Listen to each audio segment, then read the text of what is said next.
ناظرین آج ہمارے ساتھ ہیں وطن عزیز کے کونا مشق اور انتہائی مجے ہوئے سیاستدان JUI فے کے رہنما جناب مولانا فضل الرحمان. السلام علیکم. وعلیکم السلام. بسم اللہ الرحمن الرحیم. گو ہم داد و تحسین کے بھوکے تو نہیں ہے، مگر یہ عمر اپنی جگہ پہ بجا ہے کہ آپ نے تعریف میں تھوڑا سا کنجوسی سے کام لیا. ہاں جی، جتنی آپ نے تعریف کی ہے میرا خیال ہے کہ ہمارے جو دیکھنے والے ویورز ہیں اس سے تو ان کی داڑھ بھی گیلی نہیں ہوئی ہوگی. صرف ایک گرہ لگا کے آپ نے چھوڑ دیا، جبکہ میرا خیال ہے کہ تعریف اور بحث کو ایک گرہ لگا کے نہیں چھوڑتے، زیادہ گرہیں لگانی پڑتی ہے. اور دوسری بات یہ ہے کہ میں پروگرام کے ابتدا میں ہی بی آپ پہ واضح کر دوں کہ میرے انٹرویو میں آپ ہنسنے سے گریز کیجیے. اور وہ کیا کہ گو میں بھی ایک شگفتہ مزاج آدمی ہوں، مگر میری ڈیوٹی سیریس رہنا ہے. Duty serious. میرا مطلب ہے کہ میں ایک سیریس انسان ہوں. وہ والا سیریس بھی نہ سمجھ لیجئے گا کہ مریض بڑا سیریس ہے لاہور لے جو. اور میرا مطلب ہے کہ سنجیدہ آدمی ہوں. ویسے میں ہنسی مذاق کے مخالف بھی نہیں ہوں. وہ مشہور فلم ہے نا مغل وزیر اعظم، اس کا ایک ڈائلاگ ہے نا، باخدا ہم ہنسی کے دشمن نہیں مگر اپنے اصولوں کے غلام ہیں. وہی حالت ہماری ہے بس. آپ کی شگفتہ مزاجی تو مشہور ہے بہت. جی اگر کسی وقت مسٹر بین کا کوئی خاکہ دیکھ لو یا طاہر القادری کی سیاسی تقریر سن لو یا میرے سامنے سے رحمان ملک گزرے تو پھر مزاج میں شگفتگی آ ہی جاتی ہے. خاص طور پر رحمان ملک اگر میرے سامنے سے گزرے اور میری نظر اس کے ہیئر سٹائل پہ ٹھہر جائے تو میرا جی چاہتا ہے کہ اسے ضرور جگت کروں.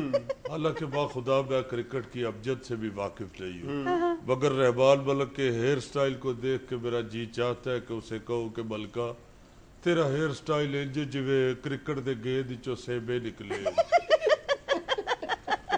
میں نے آپ سے گزارش کی تھی کہ آپ ہنسے نا، لیکن آپ نے بات ہی ہنسنے والی کی ہے.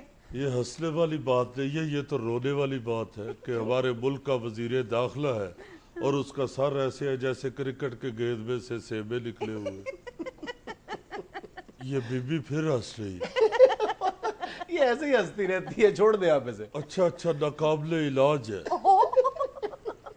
دراصل میری بات پہ پہلے بھی ایک دفعہ لوگ اسی طرح ہنسے تھے، میں اس وقت سے چڑ گیا ہوں. کون سی بات پہ؟ یہ پچھلے الیکشنوں میں نے کہا تھا نا کہ میں وزیر اعظم کا امیدوار ہوں، تو لوگ اسی طرح ہنسنا شروع ہو گئے تھے. آپ واقعی وزارت عظمیٰ کے امیدوار تھے؟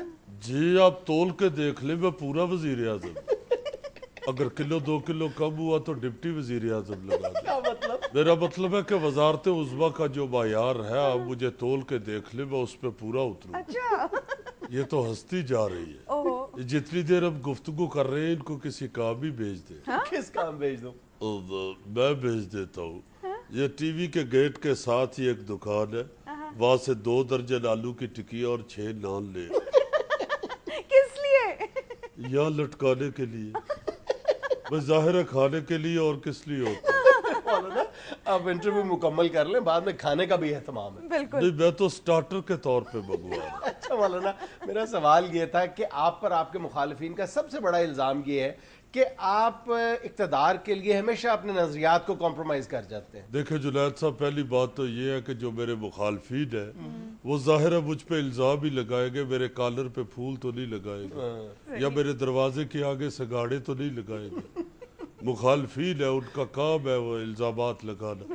اور یہ جس الزام کی آپ بات کر رہے ہیں کہ میں اقتدار کے لیے اپنے نظریات سے کمپرومائز کرتا ہوں تو یہ بات غلط ہے. اچھا. میرا نظریہ ہی اقتدار ہوتا ہے.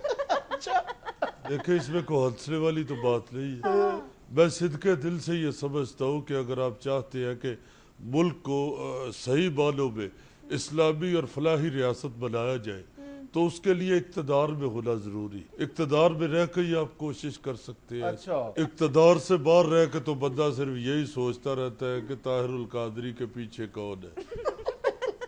اور ویسے بھی وہ کیا کہتے ہیں کہ موج ہے دریا میں اور بیرون دریا کچھ نہیں. ویسے جنید صاحب حقیقت یہ ہے کہ دریا میں بڑی موج ہے. اسی موج کے بارے میں شاعر نے ایک علیحدہ بھی کہا ہے نا جی، لگیاں نے موجاں لائی رکھی سوڑیا. ویسے بھی آپ جس اقتدار کی بات کر رہے ہیں میں نے کبھی بھی اس کی لالچ نہیں کی. البتہ میری پارٹی کے کچھ لوگ وزارتوں میں رہے ہیں مگر میں نے کبھی کرسی کو ترجیح نہیں دی. لیکن آپ کئی بار کشمیر کمیٹی کے چیئرمین رہے ہیں. میرے بھائی وہ اقتدار نہیں ہے, وہ تو کشمیر کاز کی خدمت کے لیے میں ضرور یہ کرتا ہوں. تو کیا خدمت کی آپ نے کشمیر کاز کی؟ یہ تعصب کی اینک اتار کے میری خدمات دیکھیں پھر آپ کو نظر آئے گی کہ کتنی خدمت کی ہے میں نے کشمیر کاز کی. یہ جو آپ کو ہر گلی ہر بازار میں کشمیری دال چاول کے پھٹے لگے ہوئے نظر آتے ہیں, یہ آپ کا کیا خیال ہے کہ بھٹو دور میں لگے تھے؟ یہ جو پاکستان کے ہر دوسرے چوک میں کوئی نہ کوئی شخص کشمیری چائے کا پتیلا رکھ کے بیٹھا ہوا ہے اور ڈوگے کے ساتھ کشمیری کاز کو جگا رہا ہے, یہ آپ کا کیا خیال ہے صدر ایوب نے شروع کروایا تھا؟ یہ جو ہماری مائیں بہنیں شدید سردی کے عالم میں کندھوں پہ کشمیری شال رکھ کے پھر رہی ہوتی ہے, یہ آپ کا کیا خیال ہے خواجہ ناظم الدین نے امپورٹ کی تھی؟ یہ جو آپ کو ہر جگہ ہر گلی محلے میں کشمیری مصنوعات نظر آ رہی ہے, یہ آپ کے خادم کی محنت کا نتیجہ ہے. اور کیا کروں کشمیر کھو کے لے آ دیا تو بی بی آپ پھر ہنس رہی ہے. یہ جس طرح ہر بات کو ہنس کے ٹال دیتی ہے یہ 5 سال پورے کرے گی. ناظرین یہاں میں لینی ایک چھوٹی سی کمرشل بریک, ہمارے ساتھ رہیے گا.